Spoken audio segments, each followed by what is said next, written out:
Hello class 10। हम लोग इस वीडियो में पॉलिनोमियल का दूसरा पार्ट स्टार्ट करने जा रहे हैं, जिसमें हम लोग इंट्रोडक्शन को कंप्लीट करेंगे। सबसे पहले आपको दिखाई दे रहा होगा value of polynomial. Value of polynomial का मतलब ये होता है कि अगर आपके पास जो भी पॉलिनोमियल गिवन है उस कंप्लीट पॉलिनोमियल की वैल्यू क्या होगी। लेकिन हम वैल्यू कब निकाल पाएंगे, जब आपको उसमें यूज वेरिएबल की कोई ना कोई वैल्यू गिवन हो।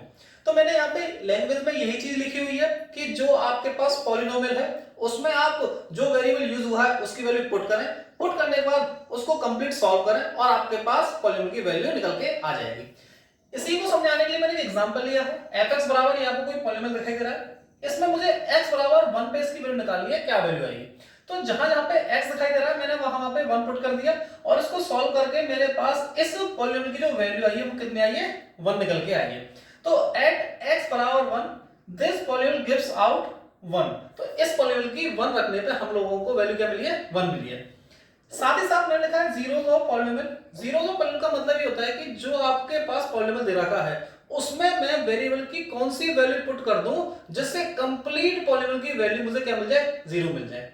फिर से सुनेंगे, रिपीट कर रहा हूं, इंपॉर्टेंट टॉपिक है कि मेरे पास जो भी पॉलिनोमियल दे रखा है उस पॉलिनोमियल में मैं वेरिएबल की कौन सी वैल्यू पुट कर दूं जिससे कंप्लीट पॉलिनोमियल की वैल्यू मुझे क्या मिल जाए, 0 मिल जाए।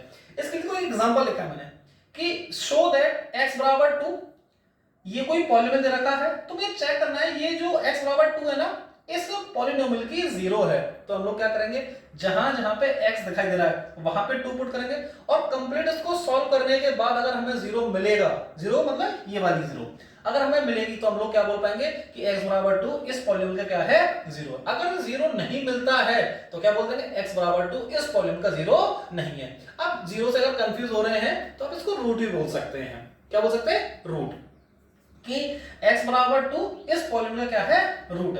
यहां पे देखो मैंने इस पॉलिनोमियल में जहां जहां x था वहां पे 2 पुट किया, अपनी नॉर्मल मैथमेटिक्स को लगाया। मैथमेटिक्स लगाने के बाद इसका आंसर जब निकाला हम लोगों ने कितना मिला, हमें 2 मिला। इसका मतलब x बराबर 2 इस पॉलिनोमियल क्या है, 0 है। यही मैंने यहां पे लैंग्वेज में लिखी है। अब आप एक चीज की बेटा आदत डाल लें कि जब भी आप किसी भी क्वेश्चन का सॉल्यूशन करेंगे लास्ट में एक लाइन या 2 लाइन लैंग्वेज के तौर पे जरूर लिखेंगे। ये आपके आंसर को और ज्यादा अट्रैक्टिव बनाता है। इसके बाद सम इंपोर्टेंट पॉइंट्स में हम लोगों ने लीनियर पॉलिनोमियल और क्वाड्रेटिक पॉलिनोमियल को डिस्कस किया है।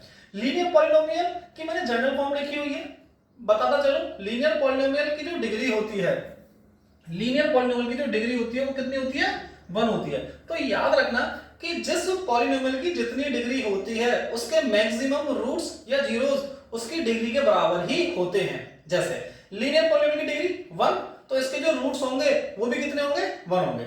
मैक्सिमम नंबर रूट्स उसकी डिग्री के बराबर।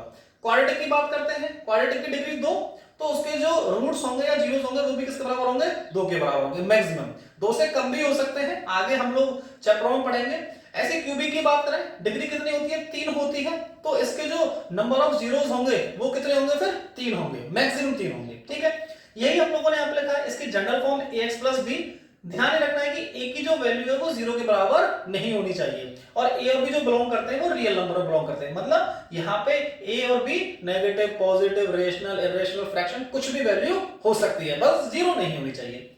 इसके बाद मैंने इस इक्वेशन को सॉल्व किया तो मेरे को x की वैल्यू यहां से क्या मिली, -b/a, जिसको मैं क्या बोल रहा हूं, लीनियर पॉलिनोमियल का 0 बोल रहा हूं या रूट बोल रहा हूं। क्योंकि अगर मैंने इस वैल्यू को उठा के इस इक्वेशन में फिर से रख दिया तो मुझे कंप्लीट वैल्यू कितनी मिल जाएगी, लेफ्ट हैंड साइड की 0 मिल जाएगी। इसीलिए मैं x बराबर -b/a को क्या बोल पा रहा हूं, इसका 0 बोल पा रहा हूं या रूट बोल पा रहा हूं। ठीक है, ये मैंने आपको बात बता दी जो नोट पॉइंट लिखिए। इसका जो ग्राफ बनता है वो स्ट्रेट लाइन बनता है। इसके बाद हम लोग क्वाड्रेटिक पॉलिनोमियल को पढ़ते हैं। क्वाड्रेटिक पॉलिनोमियल की जो स्टैंडर्ड फॉर्म होती है ax² + bx + c, ये होती है। यहाँ पे जो a b c है ये भी रियल नंबर में बिलोंग करते हैं। याद ये रखना है इसमें a की वैल्यू 0 नहीं होनी चाहिए। ऐसा मैं क्यों कह रहा हूं, ऊपर वाले क्वेश्चन में मैंने बोला कि a की वैल्यू 0 नहीं होनी चाहिए, इस वाले कांसेप्ट में मैं आपको बता रहा हूं कि a की वैल्यू 0 नहीं होनी चाहिए। देखो अगर आपने इस a की वैल्यू को 0 कर दिया ना तो x² वाला टर्म भी कंप्लीट कितना हो जाएगा, 0 हो जाएगा। फिर हमारे पास सिर्फ क्या बचेगा, हमारे पास सिर्फ ये वाली बात बचेगी, bx + 6, ये चीज बचेगी। और bx + 6 वो bx + c, इसका क्या मतलब होगा, यहाँ पे जो वेरिएबल की पावर है वो 1 है। इसका मतलब ये क्वाड्रेटिक इक्वेशन से किस में रिड्यूस हो गई है, लीनियर पॉलिनोमियल में रिड्यूस्ड हो गई है। क्वाड्रेटिक पॉलिनोमियल से लीनियर पॉलिनोमियल में रिड्यूस हो गई, इसलिए a की वैल्यू 0 नहीं होनी चाहिए। सिमिलरली अगर यहाँ पे बात करूं, अगर आपने a की वैल्यू को 0 कर दिया तो यहाँ पे क्या होगा, लीनियर पॉलिनोमियल से ये कांस्टेंट पॉलिनोमियल में रिड्यूस्ड हो जाएगी। इसीलिए बोल रहा हूं कि यहाँ पे a की वैल्यू 0 नहीं होनी चाहिए और यहाँ पे भी a की वैल्यू 0 नहीं होनी चाहिए। साथ ही साथ इसका जो ग्राफ बनता है, पैराबोला बनता है, इसकी शेप कुछ इस तरीके से होती है। मैक्सिमम नंबर ऑफ जीरोस इसके 2 होते हैं।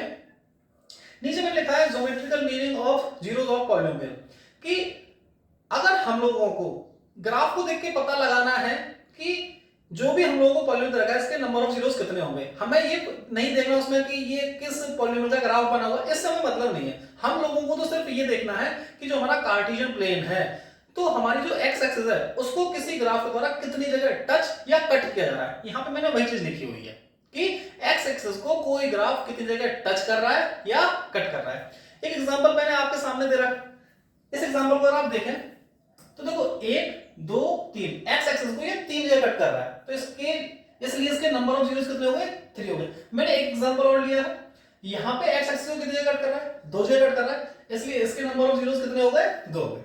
ठीक है, अगर इसमें पूरे में अगर आपको कहीं डाउट होता है तो एक बार इस वीडियो को आप फिर से देख सकते हैं, फिर भी नहीं समझ में आता है तो आप मुझे कमेंट कर सकते हैं। बाकी अगर आपको हमारी ये वीडियो अच्छी लगी हो तो हमारी इस वीडियो को लाइक कर सकते हैं, चैनल को सब्सक्राइब कर सकते हैं, और जो हमारा इंस्टाग्राम का पेज है SBM Academy 1301 आप उसे भी फॉलो कर सकते हैं। Thank you.